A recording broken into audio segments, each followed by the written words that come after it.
तो फिल्म की शुरुआत में हम पूरे शहर को क्रिसमस की वजह से सजा हुआ देखते हैं। ये घर ऐसा था जो सजा हुआ नहीं था, जिस घर में हम तीन बच्चों के साथ उनके डैड को देखते। बच्चे अपने डैड से नाराज हो रही थी क्योंकि आज क्रिसमस के दिन भी वो अपने बच्चों के साथ वक्त गुजारने की बजाय काम पर जा रही थी। उनकी बातों से हमें पता चलता है कि बच्चों की माँ की मौत हो गई है। उनका ख्याल रखने के लिए एक बूढ़ी औरत को बुलाया जाता है जो उनकी देखभाल करे और बच्चों की उदासी दूर करने के लिए वो बूढ़ी औरत उन्हें एक प्यारी सी कहानी सुनाती है। अब उस कहानी में हम बर्फीले इलाके में एक काफी बड़ा जंगल देखते हैं जो बर्फ से ढका हुआ था। यही वो बच्चा निकोलस अपने डैड के साथ रहता था। उसने अपनी मॉम को बचपन में ही खो दिया था, साथ ही उनकी माली हालत भी काफी खराब थी। एक रात निकोलस अपने डैड को कहता है, चले पापा आज मुझे कोई कहानी सुनाए, जो बहुत मजे की। जब उसके डैड उसे उसकी मॉम की ये कहानी सुनाती है कि काफी सालों पहले तुम्हारी मॉम ने इन बर्फीली चोटियों को पार किया। वहाँ दो सोते हुए मॉन्स्टर थे जो दरअसल पहाड़ ही थे। तुम्हारी मॉम उनके बीच से निकलकर दूसरी तरफ गई जहाँ एक अलग ही नस्ल के लोग रहते हैं जिन्हें एल्व्स कहा जाता है, और वो एल्व्स का गाँव था जिसका नाम एल्फिन था। एल्व्स दरअसल होती तो इंसान ही है, बस उनकी शक्ल सूरत थोड़ी सी अलग होती है, मतलब उनके कान थोड़े से नुकीले और लंबी होती है। वो एल्व्स लोग कोई आम नहीं थे, बल्कि उनके पास जादुई शक्तियां थी। उन्होंने तुम्हारी मॉम के साथ काफी अच्छा बर्ताव किया, काफी अच्छे से उनका वेलकम किया, और फिर जब तुम्हारी मॉम वापस लौटी तो उनके पास बहुत सारी चॉकलेट्स और खिलौने थे जो आसपास के लोगों में हमने बांट दिए, जिससे हर तरफ खुशियां फैल गई। इसी दौरान उन्हें कमरे में किसी जानवर के होने का एहसास होता है। तब उसके डैड उस जानवर को मारने के लिए कुल्हाड़ी उठाकर उसे ढूंढने लगते हैं, मगर देखते हैं कि वो जानवर तो एक छोटा सा चूहा है जिसे मारने की उसके डैड बहुत कोशिश करते हैं, मगर हर बार वो बचता रहता है। जिसके बाद वो चूहे को निकोलस के कहने पर छोड़ देती, क्योंकि वो छोटा सा चूहा उसे बहुत ही प्यारा लग रहा था और वो उसके साथ दोस्ती करना चाहता था। फिर अगली सुबह निकोलस उसका नाम भी रख देता है। वो उससे बात करने की कोशिश करता है और चूहे को भी कहता है कि तुम भी बोलो, जिस पर उसके डैड कहते हैं बेटा चूहे नहीं बोल सकती। जिसके बाद दोनों बाप बेटे राजा के महल में जाती है, क्योंकि आज उन्होंने अपने गाँव के रहने वाले हर इंसान को बुलाया था।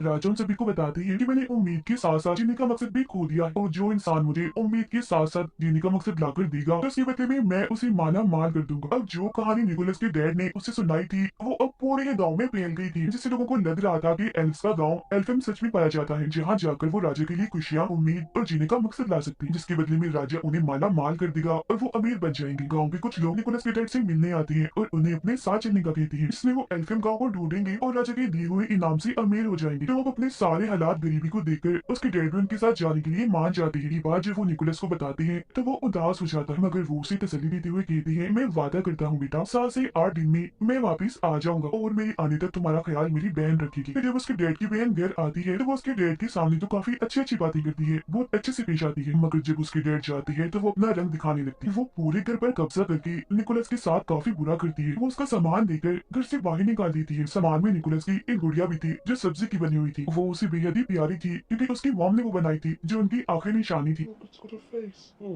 बाहर आने के बाद निकोलस अपने लिए एक टेंट लगाता है और अपने चूहे दोस्त के साथ रात बाहर ही गुजारता है। अब काफी दिन हो गई थी मगर अभी तक उसकी डैड वापस नहीं आई थी, जिससे वो भी अब अपने डैड के वापस आने की उम्मीद खो चुका था। उसे लग रहा था कि कहीं उसके डैड के साथ कुछ हो ना गया हो। अब खाने की तंगी तो उन्हें पहले से ही थी, मगर एक दिन उसके डैड की बहन उसे काफी मजेदार सूप बना के देती है, जिसे काफी मजे लेकर निकोलस पीता भी है, मगर तभी वो बताती है कि ये सूप मैंने तुम्हारी गुड़िया से बनाया। जो सुन उसे काफी गुस्सा आ गया था, इसीलिए वो उस पर चिल्लाने लगता है। मगर अब तभी निकोलस की नजर अपने जलती हुई टोपी पर जाती है जो उसकी मॉम ने ही बनाई थी। तो वो जल्दी से टोपी लेकर बाहर आता है और बर्फ में उसे लगाकर आग बुझा देता है। वो देखता है कि टोपी पर एक नक्शा बना हुआ है और ये नक्शा बिल्कुल वैसे था जैसे उसके डैड ने उसे कहानी सुनाई थी, जिससे वो समझ जाता है कि उसकी मॉम की कहानी सच्ची थी। एल्फिन का गाँव सच में पाया जाता है जहाँ जादू है, तो इसीलिए अब वो ये फैसला करता है कि मैं भी उस गाँव में जाऊंगा। और फिर अगले दिन वो अपने साथी चूहे के साथ अपने सफर पर निकल जाता है। सफर के दौरान वो चूहे को नए नए अल्फाज सिखा रहा था, हालांकि उसे पता भी था कि बोल नहीं सकता। पूरा एक दिन का सफर तय करने के बाद वो एक गाँव में पहुंचता है जहाँ उसकी मुलाकात एक बूढ़ी औरत से होती है जो उसे वापस जाने का कहती है, और ये भी कि तुम्हारी मेहनत बेकार जाएगी, एल्फियम नहीं पाया जाता, उसकी तलाश में ऐसे जगह जगह मत भटको। मगर वो उसकी बात नहीं मानता और अभी भी अपना सफर जारी रखता है। कुछ और दिन का सफर करने के बाद वो गुफा में पनाह लेता है। वहाँ भी बर्फ थी तो पत्थर को रगड़कर वो आग जलाता है और फिर दुआ करने लगता है कि अगर जादू सच में पाया जाता है तो मेरा चूहा बोलकर दिखाए। और फिर तभी सच में उसका चूहा बोलने लगता है, जो देख निकोलस काफी चौंक जाता है।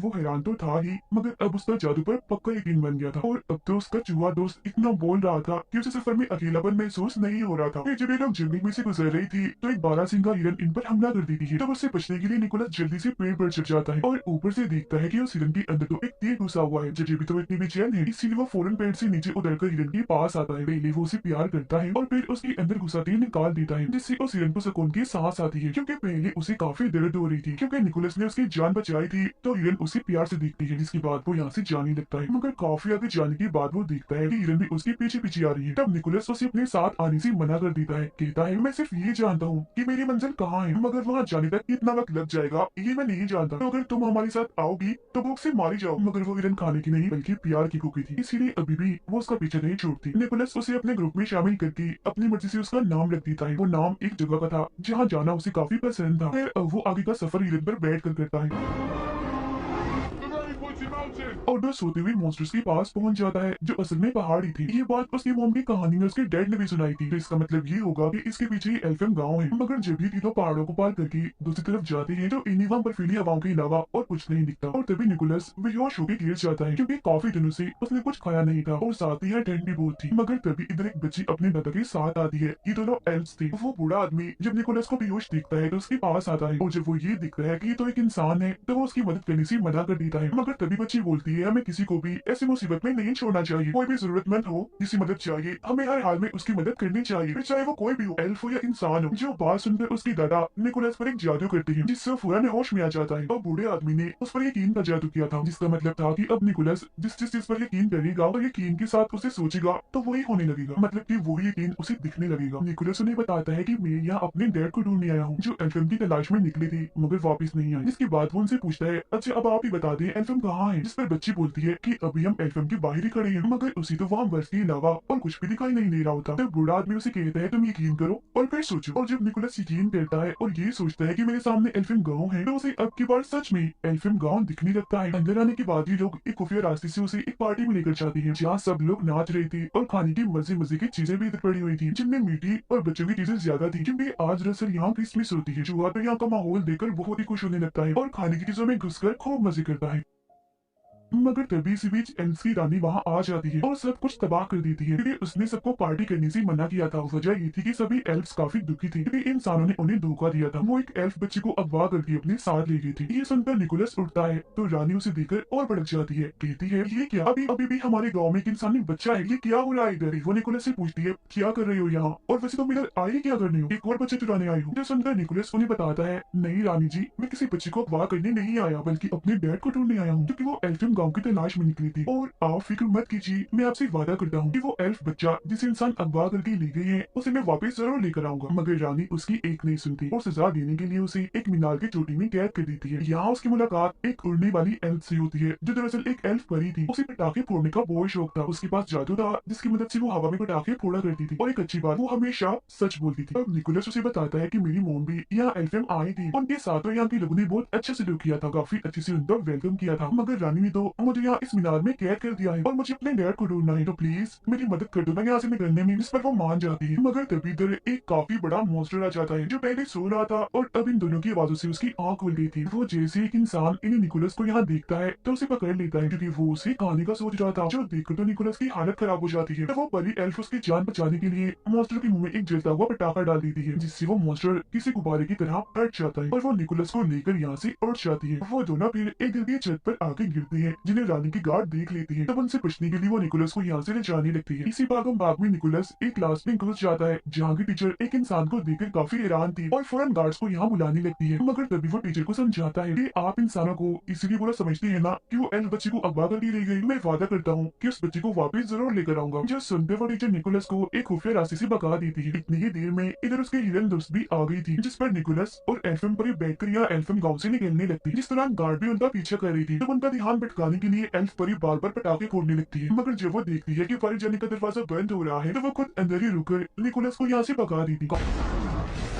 काफी मीलों का सफर तय करने के बाद भी निकोलस को उस अगवा हुए एल्फ बच्चे का कोई नामो निशान नहीं मिलता। फिर जब वो गॉड से दुआ करता है कि मुझे कोई रास्ता दिखाएं, तो तब उसे जंगल में एक गोल्डन रंग की रस्सी बंधी हुई दिखती है, जिसका पीछा करने पर वो एक पिंजरे तक पहुंचता है। इसमें और कोई नहीं बल्कि वो एल्फ बच्चा कैद था। अब इससे पहले वो उसे यहाँ से निकालता, तब इधर कुछ लोग आ जाते हैं, जिनमें निकोलस की डैड भी थी। वो अपने डैड से गले मिलता है और कहता है कि हमें इस एल्फम बच्ची को वापस छोड़ना होगा, जिस पर उसके डैड समेत सब लोग मना कर देते हैं। कहते हैं कि नहीं, हम इसे वापस नहीं दे सकते, क्योंकि हो सकता है कि राजा इसे देखकर खुश हो, इससे उन्हें उम्मीद और जीने का मकसद मिले, जिसके बदले में वो हमें ढेर सारा पैसा देंगे। तो इसीलिए अब ये निकोलस को भी पेड़ से बांध देते हैं। उसे उसके डैड ही बांध रहे थे, जिस दौरान चूहा उनसे बोल रहा था, उन्हें ऐसा करने से मना कर रहा था। अब चूहे को बोलता हुआ देखकर वो भी काफी हैरान थी।